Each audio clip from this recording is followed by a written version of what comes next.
Hey gang, how's it going today? Happy Thursday. Look at that, even faded it out nice and easy. Alrighty, I hope you guys are ready for some fun. This morning was bad. Comcast had an outage in so I didn't get disconnected, but it was like choppy, and my max upload rate was like 1 megabit max, and that was pretty sad. So we gave up after about 45 minutes of trying. So it would be okay for a little while and then get laggy again, and be okay for a little while, get laggy again, and then just die, and then I restarted. And so the morning stream recordings are garbage. So apologies for that. The Tuesday one is fine. So if you guys want to go look at the Tuesday one later, that should be okay. Yeah, here we go. Boom. This is us. Awesome. I see lots of people have turned in their syllabus quiz. I'll be posting the Chapter 2 quiz later tonight. I need to remember to do that because I'm going to forget again. Do Chapter 2 quiz for Java 2151. Really need to remember to do that. So, okay.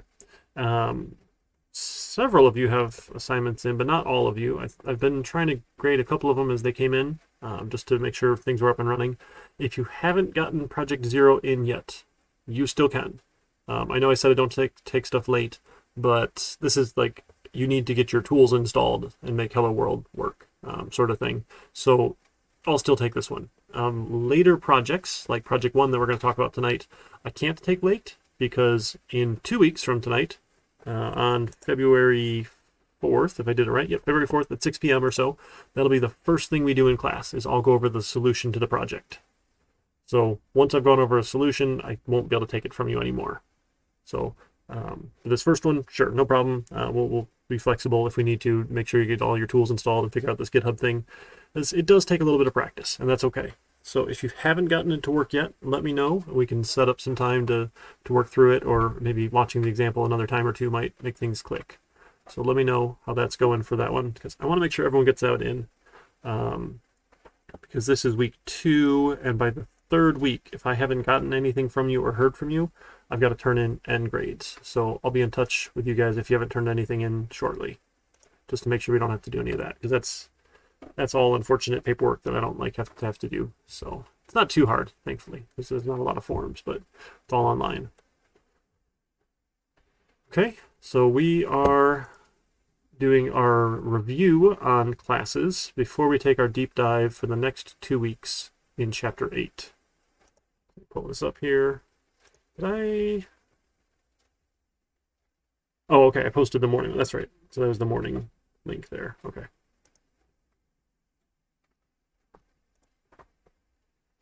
So have any of you guys been able to make the group tutoring sessions? The Tuesday at 4, Wednesday at 6, or Thursday at 4 sessions? We had one today.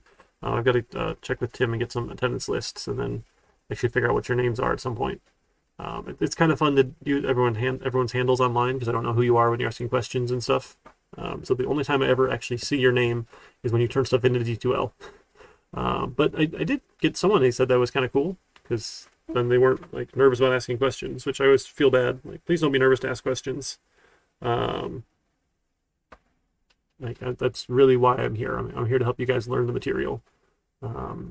So I'll give you examples. The book has examples. I can point you in the right direction. I can help you troubleshoot things. If you're stuck on an error, give it a little bit of trying to figure out what's going on there. But if you're banging your head against the wall for an hour straight, you're just going to be upset with me, and you're going to be upset with Java, and you're going to be upset with school, and that's not good for anybody. So reach out. I'm generally pretty easy to get a hold of, and most of the time I can fix it pretty quick. So I've done a couple Discord screen shares. I can also fire up Zoom if you guys need to, but Discord is usually pretty easy and nice, and that way you're already there in the chat room and stuff, and it should work out pretty well, I think. Yep, so we're going to finish up classes. I'm going to talk about unit testing today. I'm a big fan of unit testing, and you'll be doing unit testing for your first project because the computer is better at this than we are, and I'll show you that. So at least specifically to this unit testing. The computer is much better. We'll talk about project 1, and then we'll come back for the next 2 weeks. We'll do a deeper dive into classes and objects. Okay? And then we'll just keep on moving our way through. That seem okay so far? Cool. All right, so let me fire up NetBeans here.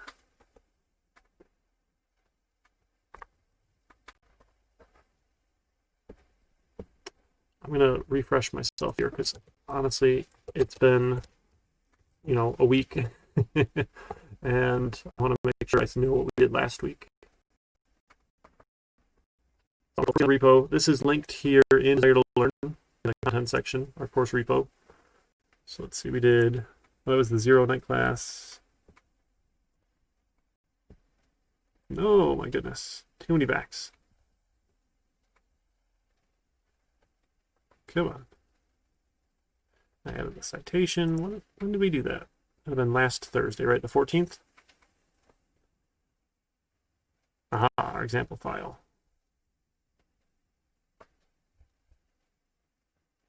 Oh, that was the first example. And we did project 0. That's right. And I said, hey, any of the 2D array stuff, take a look at the morning video with the extra time. I know it can be hard to sit all the way till 10. So again, the goal is to be done about 8 o'clock or so, and then I'll point you at the morning classes video that you can look at. If you're still up and kicking, great. If not, you can take that to a little bit of a later time, and that should go relatively well. If that ends up not working out as well as it does in my head, let me know. I like talking. I'm good at talking, or at least I imagine I'm good at talking, and I can talk for quite a while. The last time I was there in person on campus, although that was the data structures class, that one was a little bit harder. We were there every night till 10, and then one of the public safety officers would come and lock up the building and say, hey, you guys need to leave. And I said, well, we have till 10:30. And he'd say, okay, but then you need to leave. So I don't mind sitting around and talking. It is lots of fun. Okay. So we did some more review. We started, that was this morning. We were doing our vehicle that just crashed out on us, right? Let's take a look. Yeah, more review, yeah, our vehicle. So let's start that over. So the idea with classes is not to make the computer happy, right? Hopefully this isn't anything new that you didn't hear already in 1500, but the idea with classes is that it's easier for us developers and us programmers to understand these things if we're doing it right, because the way that we interact with the world is through objects, right? Like we've got a mug. This one has a color, this one has a size, it has a volume, it has, how much liquid is currently in it. It's currently empty. I forgot to fill my coffee cup before class and I'm sad. I'll go run down and get my coffee pot in a minute. But I also have this mug. This is a different color, a different shape, different size, different volume, different amounts of liquid. This one still has some coffee. That's good. I like it. It's not hot though. I guess it doesn't last all day long. But different objects have different attributes, right? The things about the objects are their attributes. They're Those are usually our instance attributes, our class level attributes. And then things that you do with cups, like drink, will reduce the amount of liquid in the cup. It will affect the cup, or add liquid, or pour, or whatever you want to call it, right? It will change the amount of liquid in the cup. So we interact with objects through its public methods. Right? These are usually the verbs. Not always the case, but usually the verbs. Okay, so I have to close that one out. All right, so let me start up just another project here. This will be easiest. This is Chapter 6, Night Review. Are you a night class or an evening class? I don't know if there's actually a difference or not. It's probably the same thing.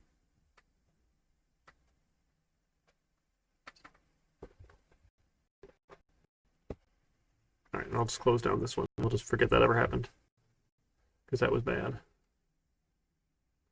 Close. Okay.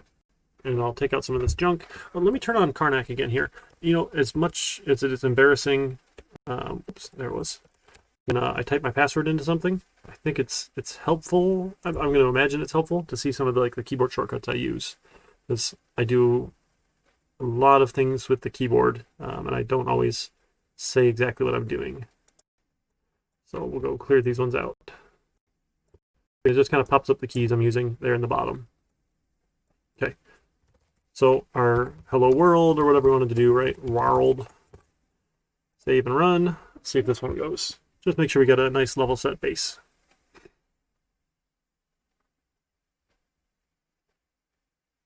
Oh, it didn't run. Okay, so I have to go change that setting. It's almost every time, but I want to say it's not every time. So I can just uncheck, compile, unsave, and then it's much happier with me for some reason. Here, now look, now it worked. Go figure. And now we should get hello world. Yeah, hello world. Okay, so we're off to the races. We're ready to go. So if we want to build a new class or create a new class in Java, right? The idea is what is the noun typically? And not always the case, but generally they're nouns, right? And then we'll think about its attributes. I think those are private instance variables. And we'll think about its methods or functions, its public. How do we interact with it? What things do we do? So I'm going to come to my package and I'm going to add a new Java class, and we'll do this vehicle here.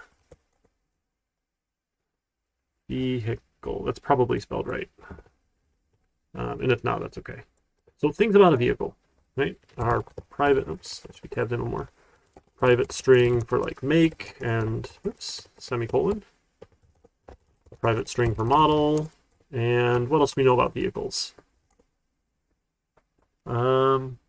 Usually vehicles will have gas. This is not always the case, but this example I think will work better anyway.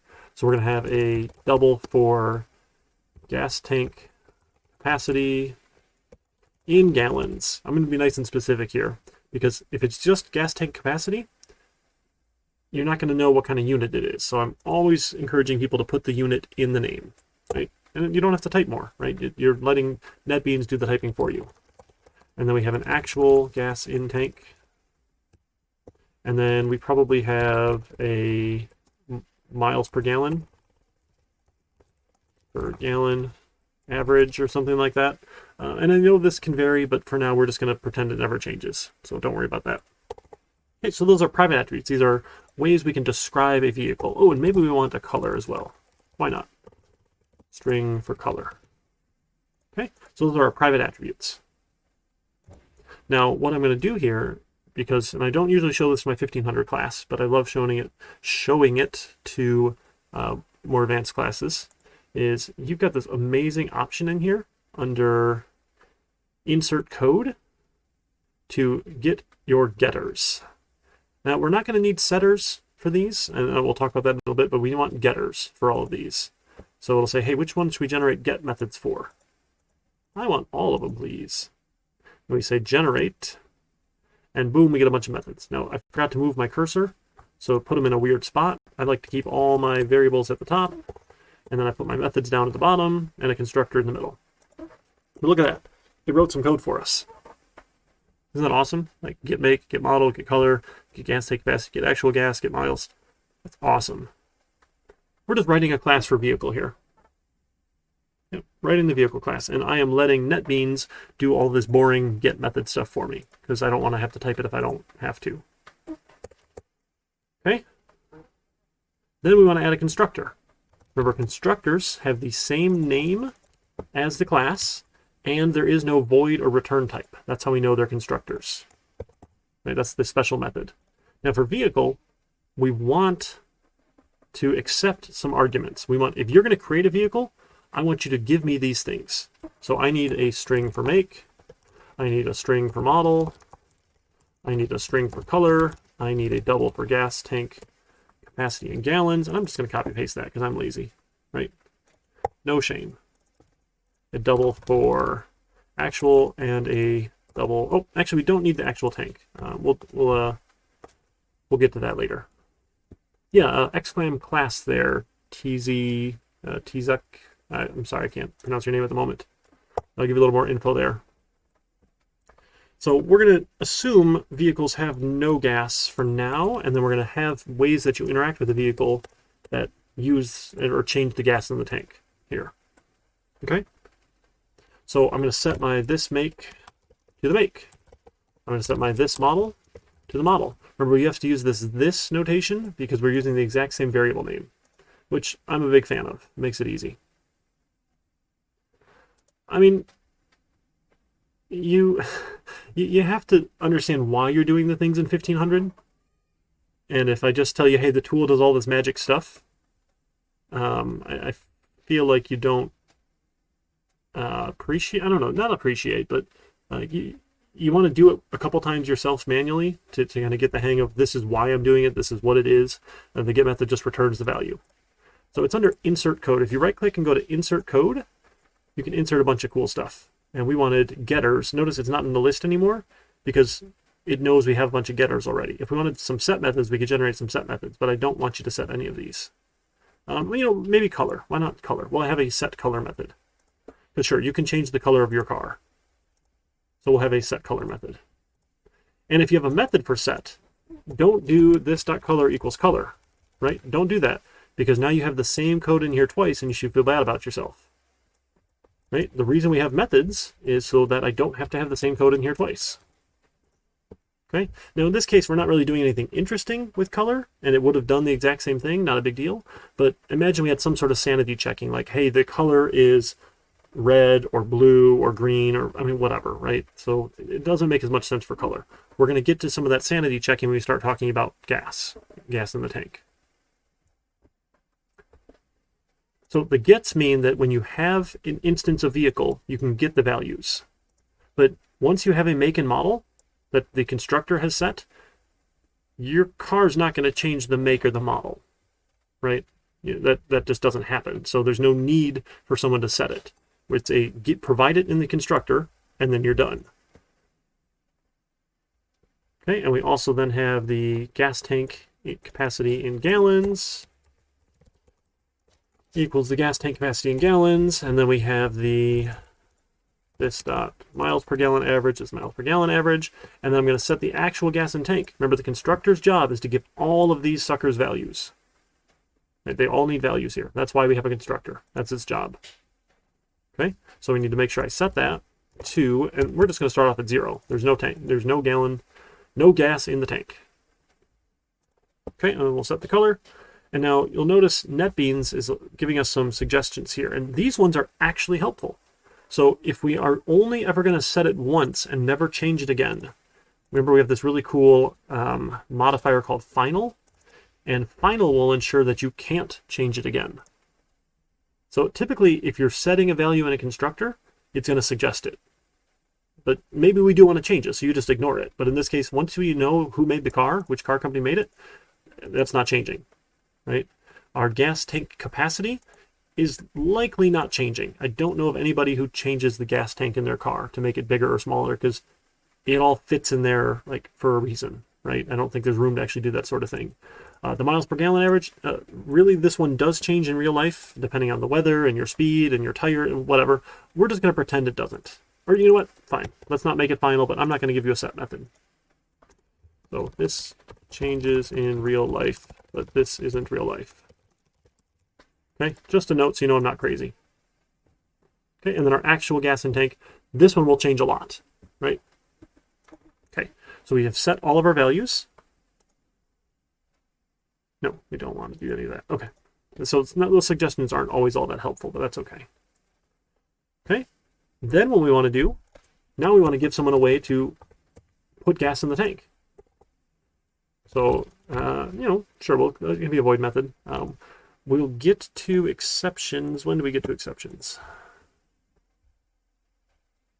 Oof, not till after the midterm. That's unfortunate. So exceptions are the right thing to do here, but we haven't talked about it yet, so don't worry about it. So we're going to say add gas, and this is a double gas to add in gallons, or gallons of gas to add, I guess, maybe. Gallons of gas to add. Boom, there we go. Oh, let me format that. That's the Shift-Alt-F for format. Okay, so we want to take the actual gas in the tank, and we want to add to it the gallons of gas to add. Then we want to make sure, because again, this isn't really real life, now I want to make sure I didn't overfill the tank. So now I can check, hey, if the capacity, gas tank capacity in gallons is less than the gas in the tank, okay, that's awkward. I'm going to do if the gas in the tank is greater than that one. Just, I think it reads better. If I have more gas in the tank than I have capacity, I did a bad thing, and we're going to go change it. We'll just set it to the capacity, set it to max, and format again. Does that make sense? So again, we're just protecting ourselves in code through the public methods that people are going to use to make sure we don't get into a bad state. That's the idea. We're encapsulating all the details about vehicle into one class, and that class is going to protect itself and ensure integrity of its variables. Hopefully this is a review. If not, that's okay. If you've never heard any of this before, I'd really like to know who your 1500 teacher was, instructor was, just as a little feedback loop for me. But hopefully it's review. And if you had me and none of this rings any bells, you can tell me that too. It's all right. So what I see a lot of times here is people will say, oh, a bad thing happened here. We need to print out an error message. And they print out error, bad thing, gas all over, kind of thing. I will strongly discourage this all of the time. Okay? A class almost always has no business printing messages. And again, we haven't got to exceptions yet, so I understand your hesitation there. A class's job is to ensure its integrity. So we're making sure we don't overfill the tank. But we didn't really tell anybody that they overfilled the tank. So you're going to want to put something in there to tell somebody they did a stupid thing, but this is bad. Because the moment you have system.out.print lines in here, your class is no longer portable and reusable in other settings. Now, I know in our class, all we've done is console applications, and we did a little bit of GUI stuff at the end with those graphical user interface programs, GUI, right? And we're going to do GUI again later this semester. So if you're printing out to the console, and I'm using vehicle in an application, no one's going to see this, right? They're not looking at the console ever. They're looking at the window and the buttons to click on. So this class is no longer really usable in other locations. The idea that our classes are portable, it's one of the reasons we love object-oriented programming, is once you write this vehicle class, and it's amazing and wonderful, we're going to use it everywhere. We can use it in web applications. We can use it in mobile applications. We can use it on desktop applications. We can use it anywhere. That's one of the pie in the sky kind of dreams. And if you're doing print lines inside the class, you've said, oh no, I'm only going to use this class at the console. You don't want to do that. Right, so we're going to agree not to do this. Don't use console print read inside of classes. Almost always, never. That's not a double negative, right? Almost always, never? Or just almost always, never? I don't know. Almost always. Yeah, hopefully that makes sense. I'm confusing myself now that I'm thinking too hard about it. Okay, so we're making sure we don't get too much gas in the tank. That's it. Boom, done. Another thing we might want to do here, just in case, because users always is redundant with never. don't use almost never. Don't use almost never.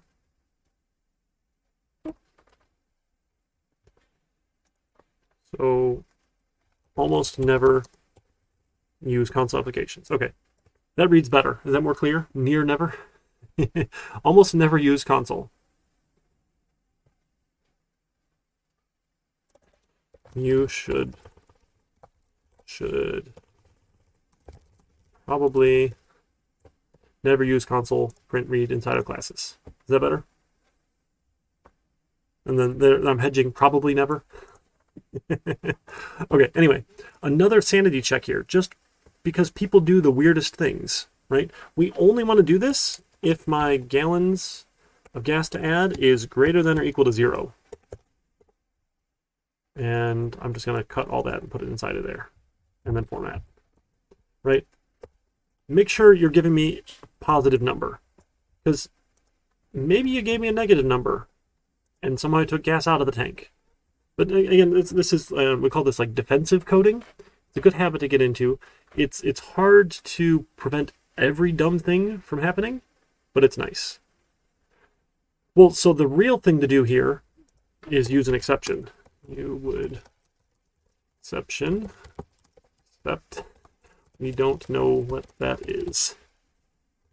That's a big sad face. Okay. I talked about it briefly in 1500 when I had a little bit of extra time because it irritated me that we didn't cover it. But don't worry about it for now. What we would do then is we would do all of the print lines inside of our class that actually runs at the console.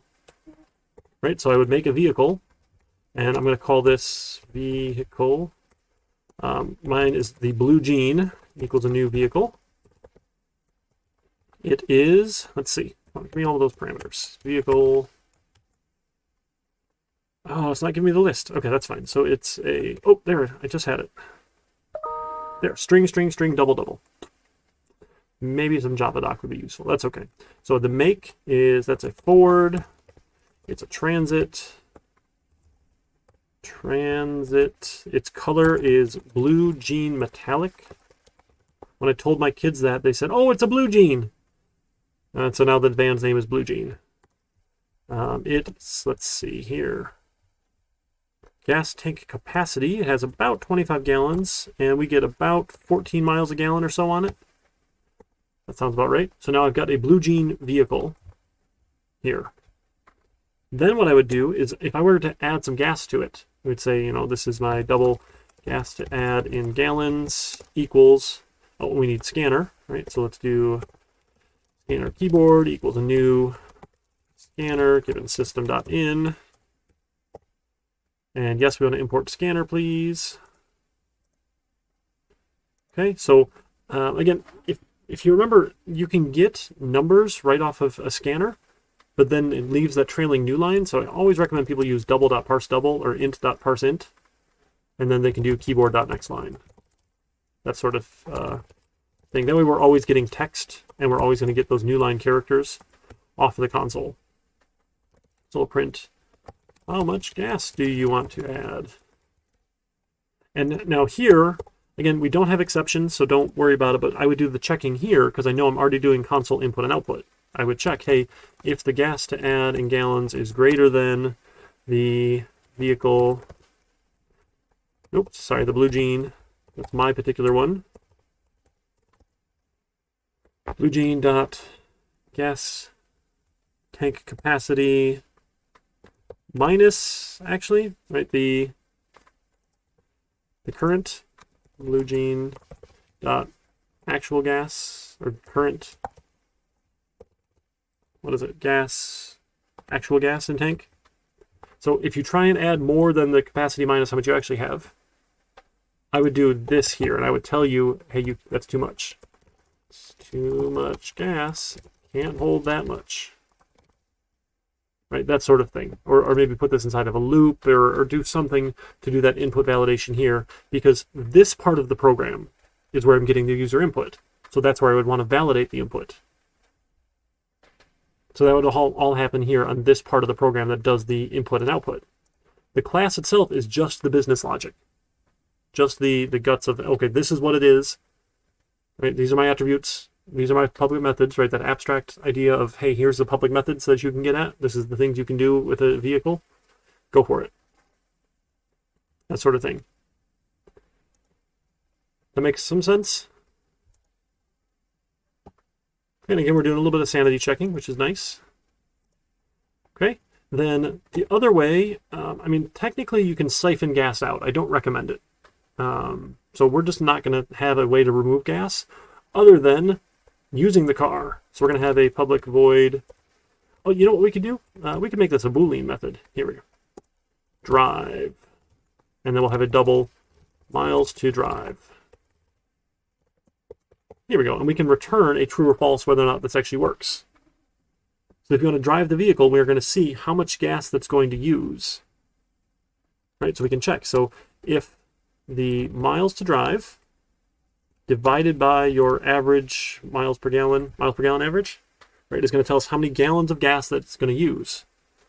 Right? If I'm going to drive 25 miles and I get 14 miles a gallon, I'm going to use almost 2 gallons or so. So I need to make sure I have enough of that. So if that number is greater than the actual gas in the tank, I'm going to return false. And that's my way of saying, oh, nope, that failed. Again, an exception might be fine. A Boolean might be okay. Just depends on what we want to write here. We could do that same sort of thing up here. We could return true or false if it worked. I kind of like that. You like that idea? We could go change it. Sure, we're going to do a Boolean here. Add gas. I like that. That's going to be cleaner here. So if it's greater than 0, good. Otherwise, we return false. That was no good. So if you gave me something not greater than or equal to 0, I'm going to give you back false. It didn't work. Then, if it was greater, I'm going to return false because a bad thing happened. If I didn't return false, I'm going to return true. I added the gas, everything's good, return true. So some people say, and that's okay, it's fair criticism, that having 3 different return statements is ugly and confusing. Sure, I'm okay with that. I think this is relatively straightforward enough that this is probably okay, right? So if we overfilled it, we get false. If we didn't overfill it, we added it and we're true. If we gave it a bad value, no, didn't fill, didn't add any gas. So then we can go check. We can actually do that here. So now we don't need to do the checking here. Now we could say, like, if bluejean.addGas. Now, I see a lot of people do equals true. This is something that irritates me just because I'm lazy, okay? If a method returns a Boolean and you're checking if it's true, this is totally redundant. Okay, if you're checking if it's false, perfectly fine. Great, go for it. But to say, does something equal true when it's already a Boolean, you're saying, does true equal true? Or you could just say, if true, or if false, because this function, this method, add gas, will return a true or false, right? So if it's already giving you a true or false, and you want to say if it's true, you don't need to compare it to true, because if it's true, your if block will run, right? You added some gas. Don't forget to pay. Else, we can print, I don't know, something went wrong. Something went wrong. We added too much or a negative number. I don't know. Sure. Something. Okay, and I'm going to format again. Clean that up a little bit. That makes sense. We can use that true or false return here. I like that. Exceptions are also one route too, but I think this is okay with true or falses. You guys got quiet on me here. I'm hoping this is still review. I haven't done anything crazy yet.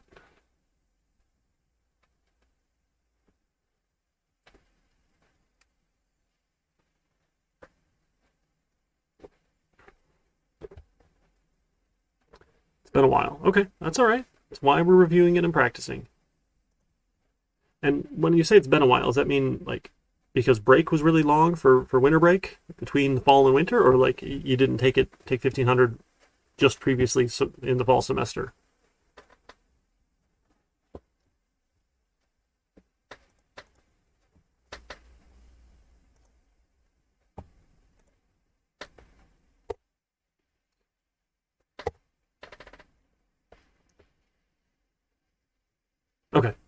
Cool. And I'll post all this code. Don't worry about it. We got time. Okay. Yeah, it's going to take a little while to get back up to speed there. That dark. Makes sense. Yeah, you too, Phantom. All right. So I'm going to do this calculation twice, and I'm feeling bad about it now. So I actually want to refactor, and can I do that here? I can just inner to outer level. Nope. Thought there was a way for me to do that. It's been a little while.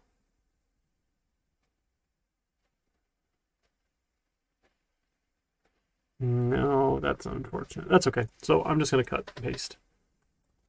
So I'm going to use a variable here, and this will be a double gas needed is that calculation.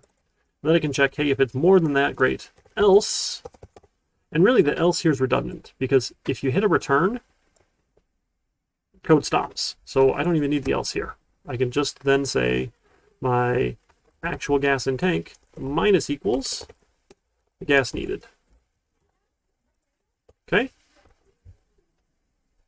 Didn't go over a lot of this. Okay. Yeah, I'll check my DMs. Thanks. I mean, we cover classes in 1500, so maybe to what extent varies, but that's okay. And then I'm going to return true. It worked. So we'll see how much gas is needed, because otherwise I'd have to do this calculation twice, and if I have the same code in there twice, I'm going to feel bad about myself. So if I need more gas than I have, nope, doesn't happen. You just don't drive. Otherwise, sure, we drove, we took out the gas out of the tank, and we'll return true. We drove somewhere. Okay, we do that same sort of thing with like, hey, how far do you want to drive? And sure. That makes sense? Ooh, C++ last semester. Oh, you're in for all sorts of fun. Did you have my C++ class? Or I think Dr. Baugh was teaching it too. I'm trying to remember now. Or no, it's not important. Oh, okay. Gotcha. All right. Yeah, definitely. Definitely. That's why I have 2 degrees from OCC, actually, myself. Definitely cheaper. So, and we have the Academic Support Center, which is phenomenal, which I'll do another plug for our study group sessions. Don't forget, Wednesday, 6 p.m., Tuesday, Thursday at 4 p.m.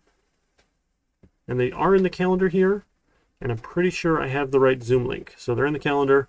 Check it out for the Zoom link. And if you attend an SI session, you can get an extra point on your quiz for that week, or for the week that covers that material. So please take advantage of that. That's a fantastic free service. So this is group tutoring, and then we also have individual tutors. One more plug for them, in case you guys weren't paying attention when I went over the syllabus before. Which I get it. It happens. You know, it's okay.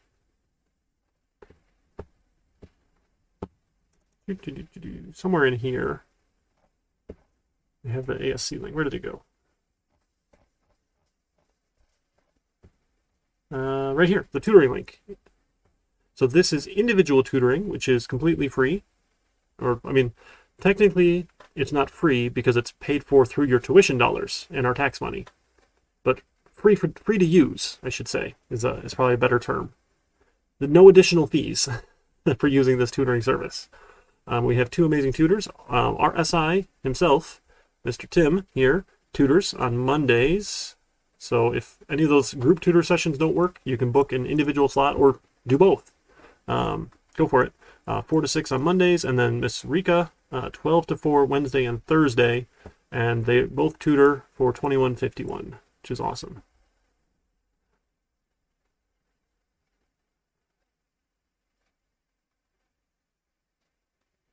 Okay, I'm a giant fan of shortcuts. I am a lazy programmer. And I think any programmer you meet is going to be lazy, and we don't like to do more work than we need to do. We're efficiently lazy. There's actually a thing, some people think programmers and engineers are like gruff and irritable, and we don't like processes and procedures and things, but the problem is we don't like ones that waste time. I have no problem with value-added processes that are worthwhile and useful and necessary. I do have a problem with a process that wastes my time. Like, that just irritates me, because it's not efficient. So I am all about efficiency. So maybe I shouldn't say I'm lazy. I should say I'm efficient. But I think it's funnier and maybe a little more memorable if I say I'm lazy. Yeah, you gotta be careful. Don't mix them up. Don't mix them up. So, okay. So we've got our vehicle class. We can drive. We can set the color. We can add some gas. We can do these things. Are you okay so far?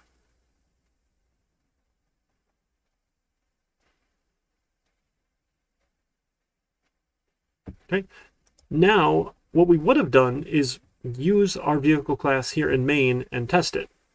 Because any code that's worth writing is worth testing, right? Yeah, you're all nodding along because you want to make sure you did it right. So you want to try it. Now the problem is this works, but it doesn't scale. And we're bad at it. Just like when you try and proofread one of your English papers and you get one of those sentences where you like say the same word twice, but in your head you know what it's supposed to do and you just skip over it and you don't realize it did the wrong thing. So I'm going to introduce you to unit testing, which is making the computer do that. And the computer is much better at that than we are. So we're going to go over to the vehicle class. And I want to go to Navigate, Go to Test. So at the class I want to test, I'm going to say Navigate, Go to Test. And it's going to say, oh, we don't have one. Do you want to make one? And I say, yes, please, write some more code for me. Now, this JUnit framework thing, there's a new version out, and it doesn't work for some reason. I think there's lots more steps to get it working. And after about 10 minutes of Googling, I got frustrated and gave up. And some of them said, just use JUnit 4, it's faster. And I agreed. So when you start, make sure you go pick framework JUnit version 4. Okay, and then we'll be in good shape. So if you have trouble with it and it doesn't run, it might be the framework version, and I can help you out with that. But make sure it's JUnit version 4. And then all of this other stuff, we probably just want to leave as is. We don't need any of these other things. Defaults are fine. I'm actually going to pull them back out, but after you've done it a few times, they're helpful. So I usually leave it there because I like to have it, but when I'm showing you guys, I'm just going to delete most of it. And then which methods do we want to test? Yeah, all of our public protected and package private ones. Fine. Perfect. We're going to say, okay, we're going to get a bunch of code generated for us, and it's awesome. So this code, vehicle test, is going to show up in the test packages section here in our Project Explorer. The reason for that is when we actually deploy our code to production and we give this to some people to actually use in real life, which we're not doing because this is class, but we can just package the source code, not the test code. Because you don't want to send your customers the test code. You want to send them the actual stuff, right? You want to exclude that because it's just a waste of space and bits. Okay, and I'm going to take out again some of these Javadoc stuff, base comments, and you'll see we get a bunch of stuff. We are using JUnit test and JUnit assert, which is fantastic. And now we'll see some annotations. So all of our test methods need to start with this @test annotation. It's just telling Java, hey, this is a test method. We want to do something with it. And you know what? I was wrong. I don't want to test all of these. It gave me too much. So I want to test add gas. I want to test drive. I want to test set color, get make, get model, get color. Like we're going to use these other places. So getting color, we're going to test at the same time as setting color. Because the only way for me to get the color back out is by calling the get color method. So the idea with a unit test is we take each individual method and we make sure it does what it's supposed to do. One unit, one small chunk at a time of a class. So I'm going to test the set color method. But I can't see what color is unless I use get color. So like sometimes we pair those up together. So don't feel too bad about it. Okay, so I'm going to delete that one out. Getting the gas tank capacity in gallons, sure. Getting actual gas in the tank. We're going to use this when we do the adding gas and driving. The only way we know if it actually changed our gas in the tank is by getting the actual gas in the tank. So I don't need a separate test for this one. I don't feel too bad about taking that one out. Miles per gallon average, sure, go for it. Now you see they all have all this garbage in them. So this is that's the default code. I'm just going to get rid of it because we don't need it. It can be helpful once you've done this a few times and you know what you're doing, but right now it's just going to confuse us. So I'm pulling it all out here. I should have just unchecked the box, but the next time I go do tests, it'd be unchecked again, and I'd be sad. Okay, so I've got a bunch of empty tests here. Now this is where the magic happens. We make the computer do the testing for us, and I'm going to do the easy ones first, like set color. Now we follow a AAA format convention. So that means we're going to arrange our code We're going to act on our code, and we're going to assert our code, or something like that. So the arrange section means we're going to set up all the variables we need. So set up all the variables we need for testing. So when I have a color, I know that I have an expected color is going to be blue jean metallic. Okay, that's the result I expect to get when I'm done. So what I'm going to do is I'm going to tell the computer, this is what I expect to get. Go run the method, and then assert that I get back what I expected to have. And the computer will check the two. Is your actual match what you expected? Okay, so that's my arrange. And then my act. So this is where we call the code for testing. Now I know set color is called from the constructor. I could also call it again. I'm actually going to do it twice. Just, you know, it's not going to hurt anything. But we'll be very explicit. So I'll say I want a vehicle. We'll call it vehicle. We'll just go lowercase vehicle. Why not? V chili. I can't spell. Vehicle equals a new vehicle. Vehicle. And we're going to give it the make and the model. So the make doesn't matter, the model doesn't matter, but the expected color matters. So I'm just giving it empty strings, so I don't care what make and model are. It doesn't matter. We're not testing those right now. And then sure, 1 and 1. Again, those values don't really matter right now. Is that it? Yep. So I don't care about the other values. The only one I care about is the expected color. And then just for fun, I'm going to call set color again. Nope. Set color, please. There we go. Given the expected color. So it should do it just through the constructor. We're also going to call it just to make sure. I don't know. Maybe not. I don't know. This happens in the constructor anyway. Constructor anyway. So we'll not bother. Okay. Then I need to call the code as well to get my actual result back out. So I'm going to have a string for actual color is my vehicle dot get color. Okay, so I'm calling the vehicle code. It should set the color. Then I'm going to use the get color method to get out the color that it saved. So now I have the actual color that this code thinks it is. Assert. Did we get what we expected? And here I can say this is assert dot, nope, assert, there we go, assert equals. So there's a whole bunch of cool things you can do, equals and not equals, or nulls and not nulls, or trues and arrays and whatnot. So for now, let's just use the equals, okay? So we just need an equals. We did my expected color, and my actual color. So this one can take a third parameter, but we don't need it. You can have like a specific failure message to tell you what failed. In our case, we're just going to see the method name, and we'll know exactly what it was. You can get crazy with testing and test all sorts of super things. Those like type ahead options, like as you're typing, my computer might be faster. Maybe it should show up. I'm sorry if it's causing you trouble. Oh, nice. The Carnac is making me type bad words there. That's what I get for typing assert. If it doesn't show up, you can keep typing. Eventually you'll get it there. Sorry, I don't know if I've got better. Does it come up at all? As long as it's coming up at eventually, there's probably nothing I can do. If it doesn't come up at all, there's like a setting you can turn on for it, I think. Yeah, it might just be slow. I'm sorry, Phantom. Okay, so what we're going to do is now we're going to run the test. We run our file, and what Java does, or what NetBeans does, is it says, hey, anything that's a test, let's go run, and let's see what happens. And we get some green check marks or red X's. Come on. Come on. Yes, so we get a green check mark. Notice it says they all passed. If they didn't fail, they passed. That's why they had that fail method in there. So I'll put those back just to show you those red X's. So if a test doesn't fail, it automatically passes. Just FYI. And notice this first one is just a constructor. It's not a test. There's no test annotation. It's just the constructor.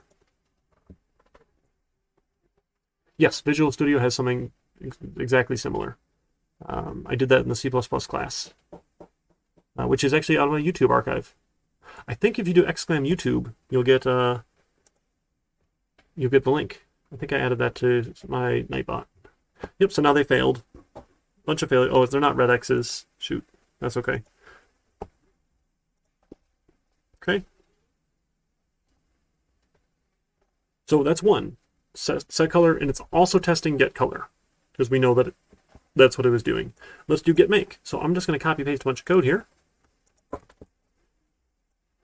Oh, excuse me. So we have now, we want an expected make. Okay, that was a Ford. We're going to put that expected make in the make spot. And then we don't care about the color, so it can just be like an empty string. Okay, and then we'll get the actual make back out. Vehicle.getMake. And then we'll compare the expected to the actual. Okay, so let's give that a try. Let's run that one.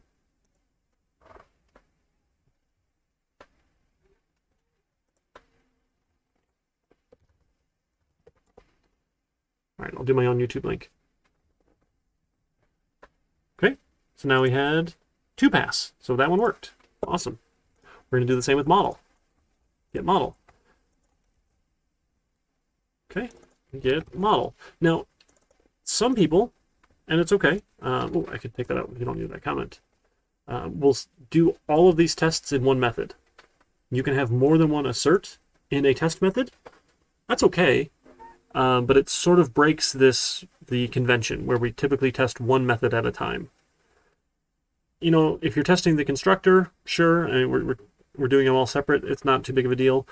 I think it's not that much harder to make them all separate, and then I like it better that way. So if you see other people do it differently, it's okay.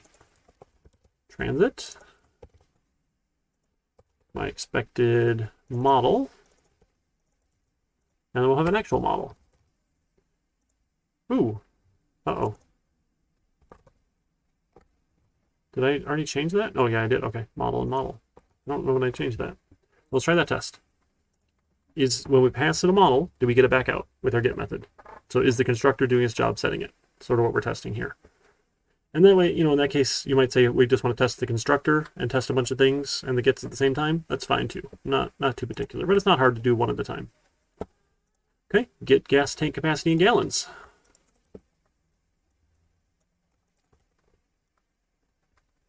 Expected gas tank capacity in gallons is, I don't know, 4.2. Why not? Actual gas tank capacity in gallons. Vehicle.get gas tank capacity in gallons. Does my oh, it's not a string, that's a double. There we go. Does my expected match my actual? So it's a little bit tedious here, but it's not the worst thing in the world. And then once we have it here once, we can run these tests as many times as we want. Oh, now it's telling me, hey, it's crossed off here, because when you compare doubles, do you guys remember how Java's bad at math? And if you do any sorts of division or sometimes even adding and subtracting, you'll get like a trailing 0.0000001 trailing. So what the assert library says is, hey, when you're doing doubles, you need a delta. Are they close enough? So like, are they within this much of each other? And then it'll be happy. So don't use straight Java doubles and things for banking. Please don't. You'll lose some pennies, or fractions of pennies. Very small fractions of pennies. Okay, and that one passed. Okay, same with miles per gallon on average. We'll do the same thing. Copy paste. Change a couple things. This is expected miles per gallon average. And plug that one in there. And then we'll change that to actual. Get miles per gallon average.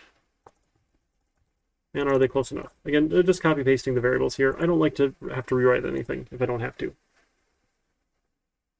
why is this happening? This delta here? Dims?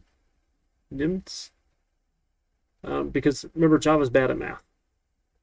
If you go back here and like double number equals 1.1 and I don't know, 4 int subtraction equals 0, subtraction is less than, I don't know, let's do like 100 times, subtraction plus plus, let's take number minus equals 0.0001 or something. And if we did that 100 times, that's out. Number, we're going to get probably a weird result. Let's see. Usually does it for me. Something like this ought to do it. Java's just bad at math. At least with doubles. This here. 0.83 at the end. That's not us. This 999, great, because we subtracted this 100 times. I'd expect that. 0.83, no. So that's what they call that the delta. As long as we're close enough. So as long as we're within, I don't know, whatever this is, tenths, hundredths, thousandths, 10 thousandths, 100,000, as long as we are within a millionth of each other, I don't care. That's close enough. Yeah. So floating point arithmetic is difficult for some reason. So sure.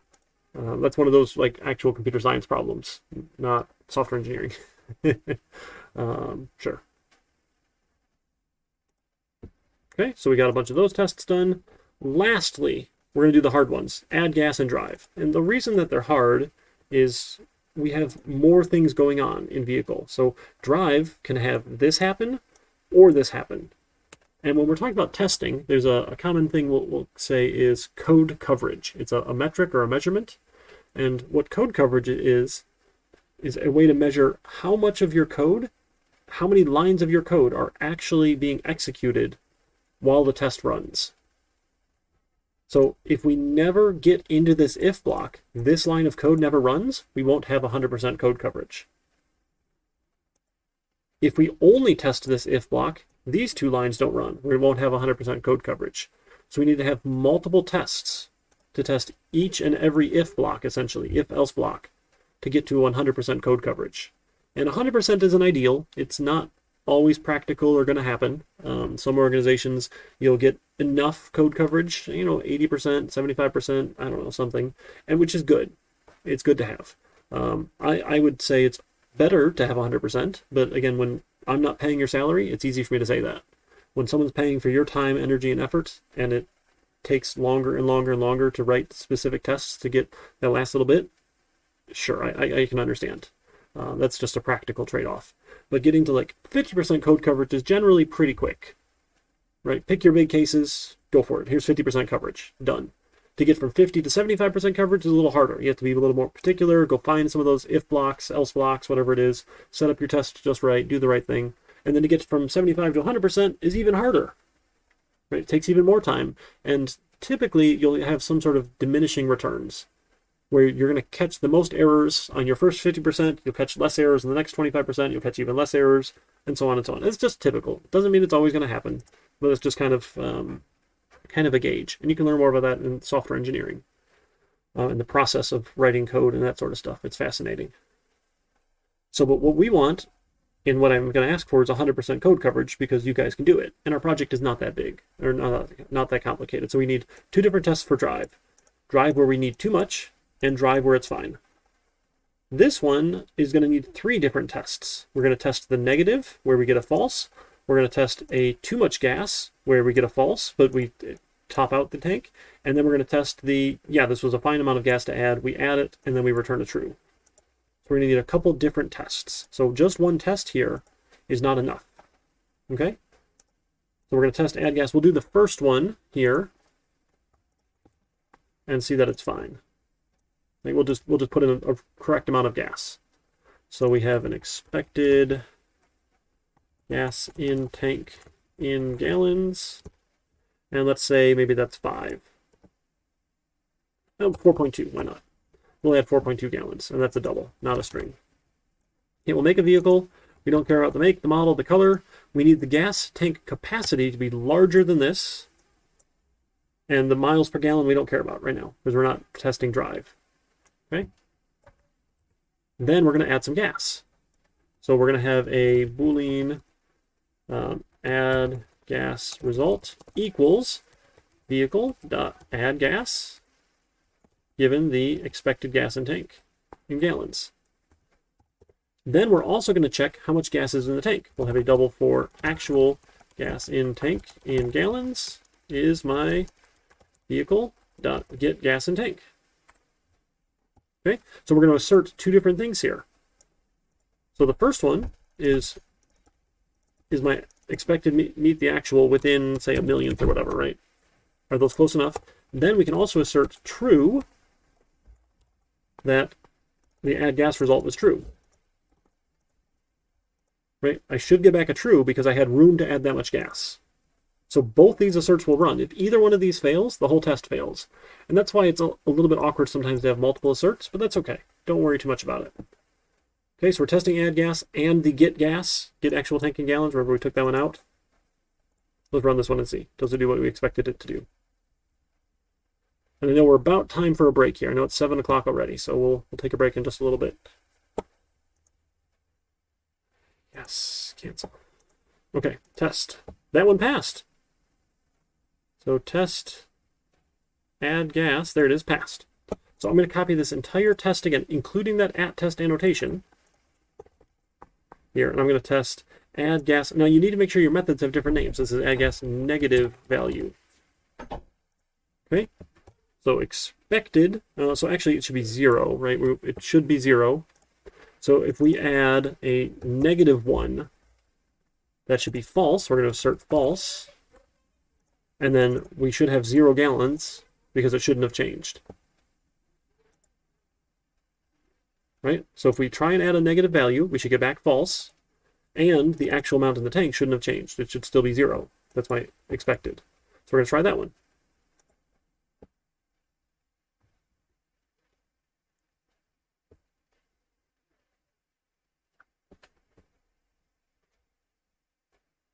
Okay, only one failure. That's good. That's good. And just that drive that failed. Cool. So that one worked. So that was testing the negative. Then we need one more test. We'll probably do it off of this one here. Add gas over capacity or something like that. So if we try and add 4.2, it's going to be too much if our capacity is only like 2. So we should say our expected gas is 2 if the max tank is 2. And then if we go add, say 4.2, we should get back a false result because it didn't work. Something went wrong. Assert false. But the amount of gas in the tank should now be the capacity. We should have 2 gallons. My expected should match what's actually in the tank because we were still changing the amount of gas in the tank, but we're giving back a false because something bad happened. We'll run that one.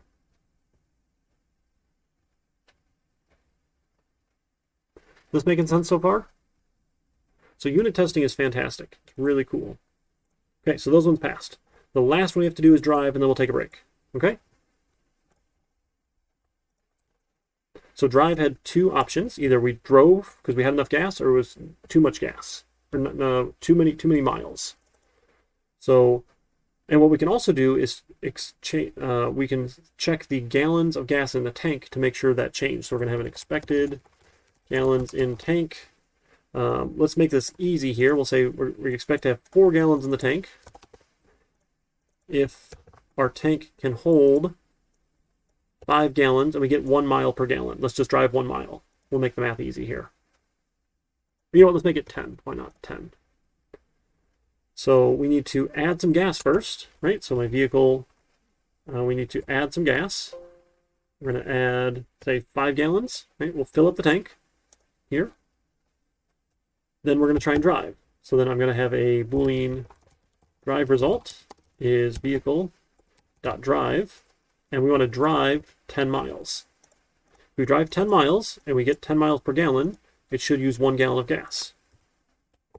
Then I'll have a double for actual gas in tank is the vehicle.get gas in tank. Nope, vehicle Why can't I type? Vehicle.get gas. Nope. Get actual gas in tank. There we go. So I'm going to compare, is my expected equal to the actual? And is my drive result true? Assert true. True. My drive result. Oh, and we still need that delta, like within a millionth, right? Because we're doing some arithmetic. So if we add 5 gallons, we drive 10 miles, and we get 10 miles a gallon, we should have 1 gallon less worth of gas. And it should have told us true. We did it. Test 5. Come on. There it goes. Oh boy. Test failed. What? Oh, it started running again. Okay. Now all of our tests pass. I probably just was not waiting enough. So drive passed now. We're going to add one more test. So to copy paste the whole thing here. Now I have drive, too far. So now my drive result should be false. Assert false. And it should not have changed any of the amount of gas in the tank. So we had a 5-gallon tank. We added some gas. Sure, we can have 5 gallons. But if we want to drive like 100 miles, it should just fail because we don't have 10 gallons of gas. So the gas should still be 5 because we put in 5 gallons, and we should get back at false. It should have said, nope, you can't do that. So we're just taking our expectations. If I know what the code is supposed to do, I expect this to happen when I call my methods. And we're making the computer check, did my expected thing happen? And what's cool is the computer can do this over and over and over and over and over and not get really bored at it. And it's relatively quick, right? The more of these that we tested and added and checked, the bigger our main method would have been. Like, okay, let's try driving, let's try doing this, let's add some gas, let's drive, let's do this, and check the output and see what happened and see if we have something went wrong or all sorts of stuff here. So it's cool the computer can do it. The next really cool thing that happens is once you have unit tests in place, we can use something called a continuous integration engine, where once I commit my code to GitHub, which I can go do now, that we are watching for changes to the repository, and in the cloud, all of those tests will go run, or wherever you have it set up. You can install local build servers and things like that. It's all good. And 51. This is vehicle chapter 6, review and tests. Evening class. Evening, sure. Commit and push. So what we could do is hook this up so that anytime a change happens in GitHub, all of the tests run, which is great. So all of the unit tests, we want to make sure everything still does what it's supposed to do. So, because a lot of times what happens is after we write some code, we don't need those, whatever, no big deal. After we write some code, we might need to go change it and tweak it and modify it and say, oh, well, let me add a feature here. Let me change how this thing works here. We can rerun all of our tests, make sure nothing else changed that we didn't expect to change. And if something did change, well, we know we had a problem. So it gives you a better feel for being able to go in and make changes to your code and not break existing stuff. Because we've codified in here, hey, this is what we expect to have happen. And it's going to run every time. And then there's all sorts of other cool things you can do with pipelines, and most continuous integration engines now also do continuous deployments, where you can say, hey, if it all works, package it up and ship it out. Which it depends on your organization or your product even, or so a lot of like web applications now run like that. So like the GitHub website is automatically deployed when someone makes a change to it if it passes all of these automated tests. And again, these are just unit tests. There's other levels of testing you can do. You can do like integration testing or system testing or end-to-end testing. I do need some more coffee. You're right. Gotta have some more coffee. I'm talking too slow. So you can set up whole levels of tests. All we did was the unit test level. So typically you'd have other tests in there before you do any sort of continuous deployment tool. But you can automate all of that so that when you make a change, tests happen. If everything works, it gets pushed out. Your website's updated. It's fantastic. Just a really cool way to work, and makes you a little bit easier and faster to make changes for people. Okay, we feeling all right so far? So the testing should have been brand new unless you had me for 1500. So it's okay. We're going to try it. We're going to come back. We're going to talk about the first project, or project number 1, I'm sorry, which is the I mean, project 0 wasn't really a project. It was like, can you get GitHub working? So this is the real first project. We're going to do a similar thing here, and I'll talk all about it. We're going to do it with a plane, a flying plane for fun. Very similar things where we're going to have to do some checks, write some tests to see if this stuff makes sense. Again, hashing back up on rehashing on classes, going a little deeper here with unit tests, having you practice it before we take the deep dive in chapter 8. Okay? All right, so why don't we take a break? Exclam class there, Tickmo, if you want some more info. There in chat, exclam class. So we're just heading out for break. We'll come back in about 10 minutes at 7:20 or so. I'll put on some more music, and we'll have some fun. All right, let me get this going. Oh, crank it a little bit. If it's too loud, let me know. I can change the volume level.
Hey, we're back.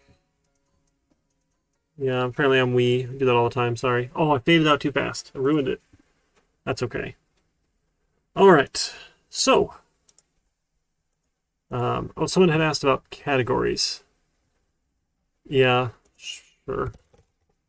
I don't see a Java category, so it's always basic programming. So it's, I don't know, probably doing it wrong, but that's okay. So let's talk about the first project, now that we've talked about classes and testing. Oh, and stretch. All right. Thank you for redeeming your points. Oh. Actually, I really like this loft bed as a desk. It's cozy, and like I can store things up there, which is nice, and I got tons of shelves around, which is awesome. So I'm switching off of coffee. It's a little bit late for me to keep drinking coffee, although I still would, but I don't know. I was up till like 4 in the morning last night, and things were a mess, and my dishwasher broke. It's been limping along for a while, but I think the pump finally died on it, so I went out and got a new one last night, and got everything torn out, started putting in the new one, and of course it didn't come with one particular part that hooks it up to the water supply. Oh, of course, this is fun.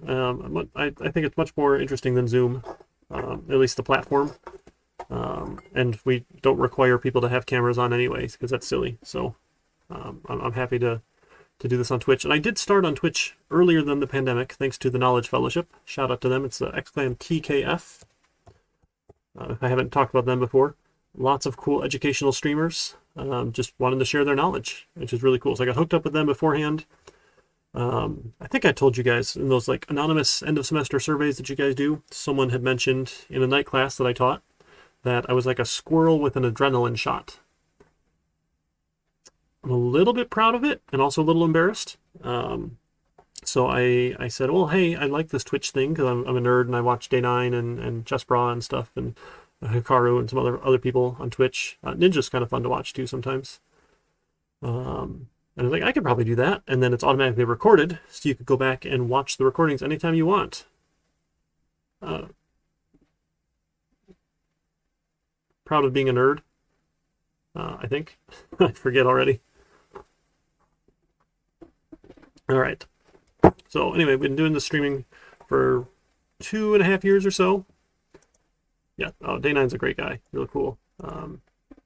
But I always wanted to try it, so I figured it might as well try it. And then it worked out really nice because it was a winter class 2-3 years ago or something like that. And then if someone couldn't make it because of the snow, I was there on campus all day long, which was fine. So if they couldn't make it for the snow, they could pop in on Twitch. And it worked out decently. So I think it's been good. I do miss seeing people face to face. And my personal learning style is not remote learning. At least asynchronous remote learning is terrible for me. So I ended up having to drop the class I was taking last semester, and I'm on hiatus temporarily. Hope to start back up in the fall if things go back to in-person, my doctoral program. So, but that's all well and good. All right, so we are looking at Project 1. Yeah, I'm a doctoral student. All right, so let's see. Let's take a look at assignment 1. And I want to edit. Okay, so 20, it's not a lot of completions there for everyone here in the class. So please make sure you get Project 0 in. If you're having trouble with it, let me know. Let me know. All right, so we're going to pretend here, and again, this is just the pretend part. We are writing part of the logic for a plain autopilot program. We're just doing the plain class here. It'll be used other places inside of this amazing autopilot program. But our plane now will have private attributes for a max altitude in feet. I'm pretty sure planes have a max altitude. And if you go too high, things either freeze or break or do bad stuff. My dad was a private pilot, and my uncle still is as well. So I've flown in lots of small planes, and they're fun. I've also jumped out of planes. I have jumped out. I don't currently. I did jump out of a plane and do a skydive, which was a lot of fun. And then our landing gear enabled is a Boolean, either true or false. We're going to have a model of plane and a current altitude in feet. And we're going to have get method for each attribute for that. We're going to have a constructor that accepts values for model and max altitude. and gives good starting values to the other ones. So if you know what model and max altitude are, you probably can figure out a starting value for landing gear enabled and a starting value for current altitude. Okay? The constructor's job is to set values for all of your attributes.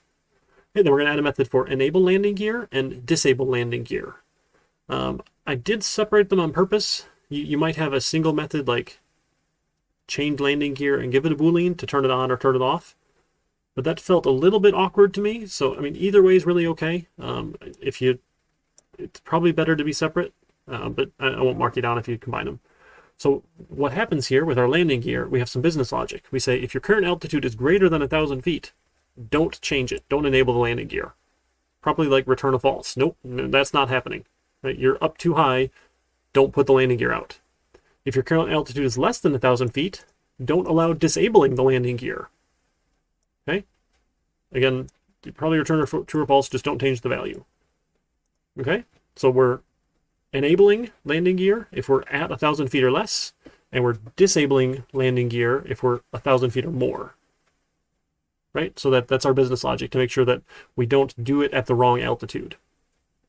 Okay? Then we're going to have a change altitude that is either positive or negative as an argument. So you can change altitude to go up, you can change altitude to go down, positive or negative. We don't need a go up or a go down sort of thing. And again, this is a little bit contrived. It's not how it works in real life. So just pretend, right? This is not real life. We're just writing pretend code here. So don't allow the plane's current altitude to go above the max altitude in feet. Don't allow it to go below 1,000 feet if the landing gear is not enabled. So this, like, the idea here is like it's a stepping process. You have to get to 1,000 feet. You have to enable the landing gear. Then you can continue descending. We're not going to let you just keep on going down. Again, autopilot would do all of that for us, but we're just writing the business logic. The autopilot that tells the plane what to do would manage all of that in its own part of its business logic. Our plane is just saying, if you don't have landing gear out, you can't go below 1,000 feet. Right? This is dangerous, don't do it. That sort of thing. And we're going to write unit tests to ensure 100% code coverage of the plane class. That means making sure you test each if-else block inside of your methods. Okay? And we have a rubric for it. So I try and put these for all of our projects, and it will show you exactly how you earn your points. The view here is a little bit awkward, but I think you got it. So you either did it or you didn't do it. Occasionally there's partial points, like if you did it wrong, it's still there, but it didn't work. Sometimes I'll award partial points if it was close. If you have it and it just totally does the wrong thing, you probably won't get points for it. But in this case, our plane class, all attributes are included and private. You get a point for that. All the attributes have public get methods. You get a point for that. Yeah, exclam class, didn't I say that one? Oh, I guess it doesn't say a whole lot about me, but yeah. Yeah, you can find my links there in Twitch. No worries. The plane class has a constructor that accepts arguments from max altitude and model and sets values for all attributes. You get a point for doing that. So, and I'm trying to break it down. Like, these are the steps. These are the different pieces you need here. Your plane class will enable and disable landing gear methods, or enable and disable landing gear methods function properly. Right? They should do the right thing, including all of this logic. Okay? Point for that. Change altitude method functions properly. You get a point for that.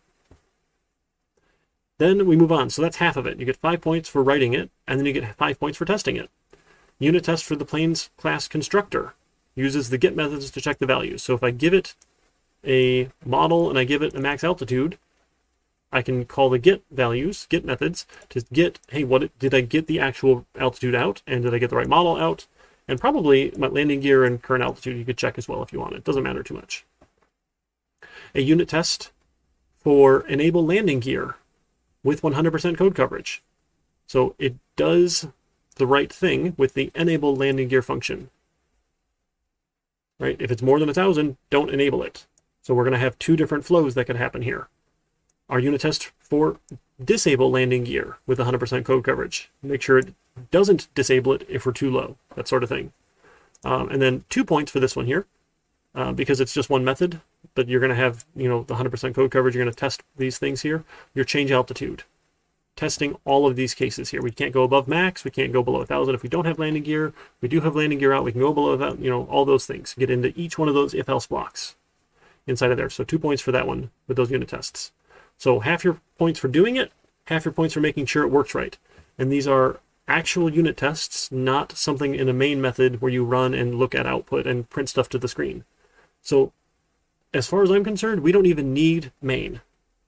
I mean, you will probably have one there, but all you need is the plain class file and the plain test class file, Java file, right? Those two files are what we need.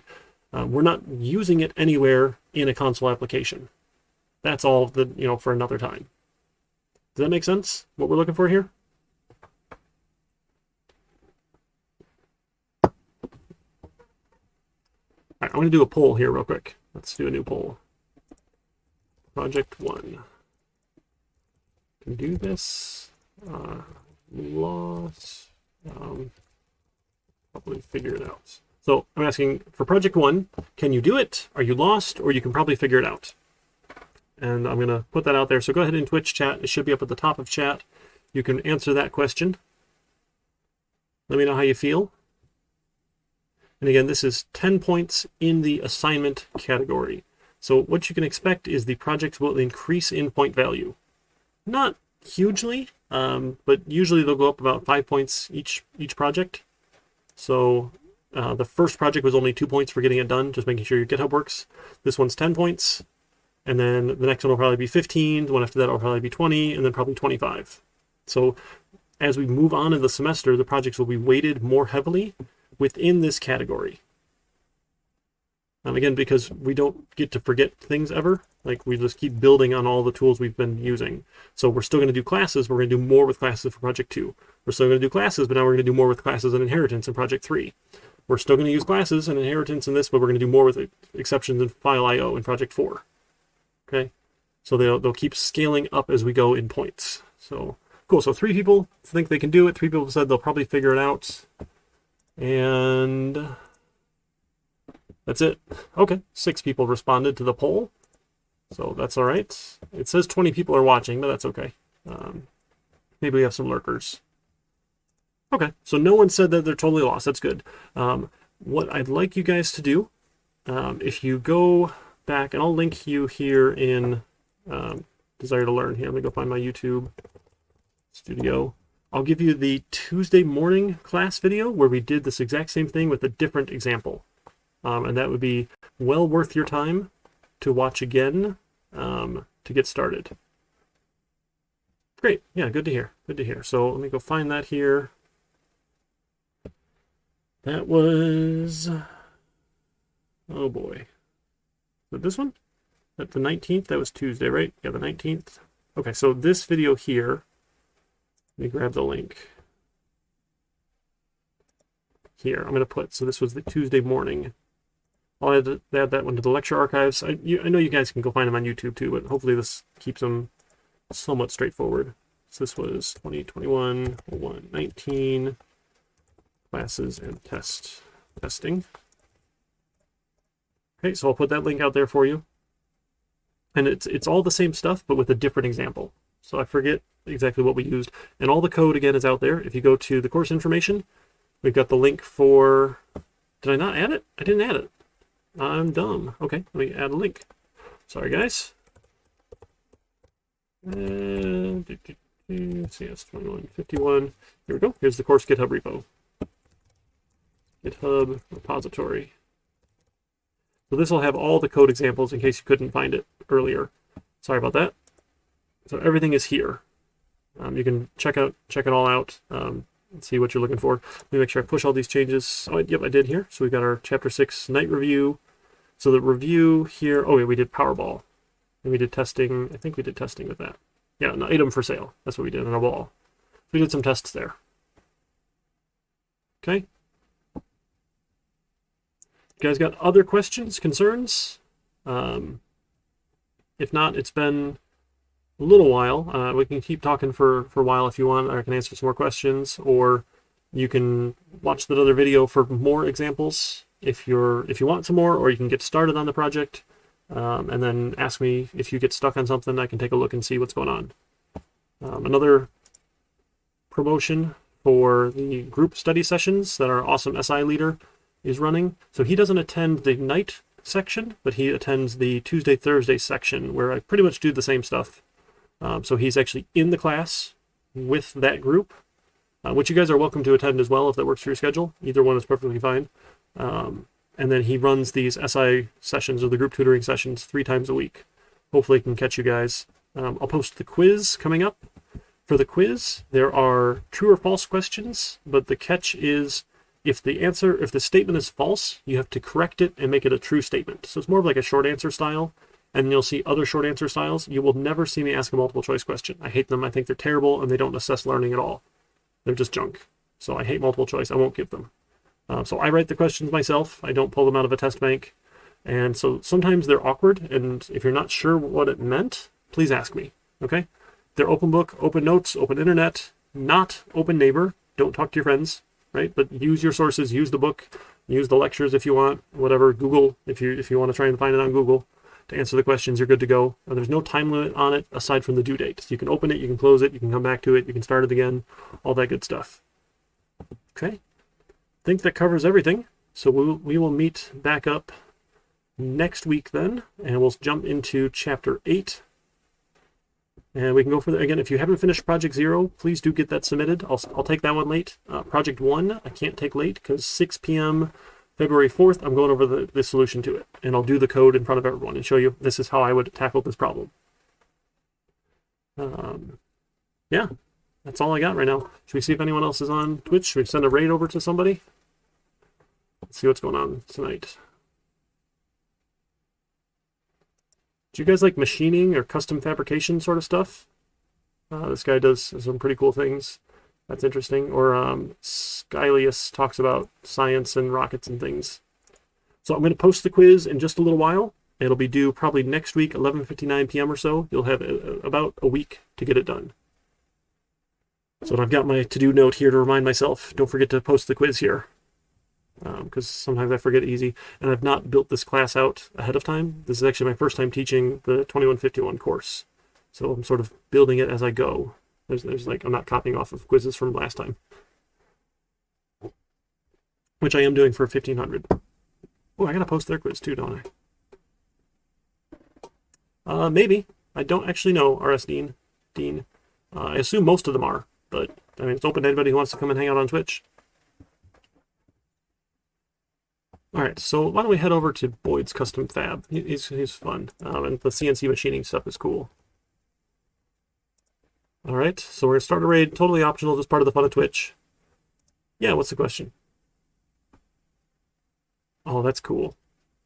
Yeah, pretty much. We're all doing the same thing, so it'll turn out pretty much the same.